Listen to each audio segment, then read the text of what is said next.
नमस्कार मित्रो, आज आपण आलो आहे शेतामध्ये आणि आपण पाहत आहात ही मुळ्याची भाजी। बघा, गेले कित्येक वर्ष ओसाड असलेल्या शेतीमध्ये आपण ही मुळ्याची भाजी पेरलेली आहे आणि आपण पाहू शकता त्याला खूप छान अशी भाजी लागलेली आहे शेतामध्ये। बघा, गेले कित्येक वर्ष ही भात शेती न करता ओसाड असलेली शेती आणि त्याच्यामध्ये आपण पर्यावरण रक्षण आणि परिसर स्वच्छता ह्या विषयांतर्गत केलेला एक छानसा प्रयत्न। मागच्या वेळी आपण गोंडे केले होते आणि इथे आपण पाहत आहात या शेतामध्ये किती छान रीतीने मुळ्याची भाजी उगवून आलेली आहे। त्याच्यासोबतच इथे आपण बघतोय मटकी पण आलेली आहे। बघा बरं, मटकी छान अशी मटकी आपण पाहू शकता इथे आणि त्याच्यासोबतच कोथिंबीर गावठी कोथिंबीर बघा किती छान रीती उगवून आलेली आहे।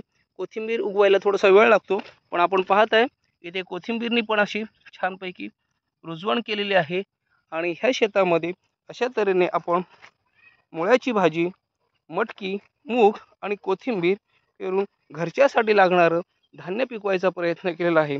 बघा, ह्याच्यामध्ये वालाचे दाणे पण आहेत, वाल आहे, मटकी आहे, मूग आहे, त्यानंतर छोटीशी चवळी पण पेरलेली आहे। याचबरोबर ह्याच्या खालच्या चोंड्यामध्ये बघा कोथिंबीर आणि खालच्या चोंड्यामध्ये पूर्ण अशी हिरवळ पाहायला मिळते।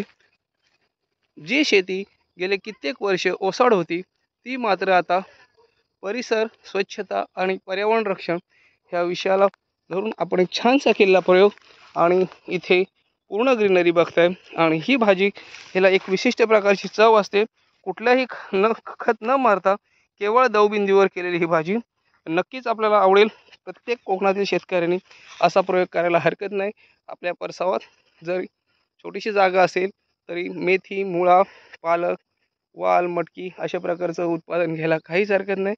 माझ्यासोबत आहेत शेजारचे तांबडे काका, त्यांनाही खूप आनंद झाला आहे। दररोज ते माझ्यासोबत असतात आणि दोघे मिळून एक छानसं एक परिसर स्वच्छता, शेती आणि पर्यावरण रक्षणाचं काम करतोय। व्हिडिओ आवडल्यास नक्कीच लाईक, सबस्क्राईब करा। धन्यवाद।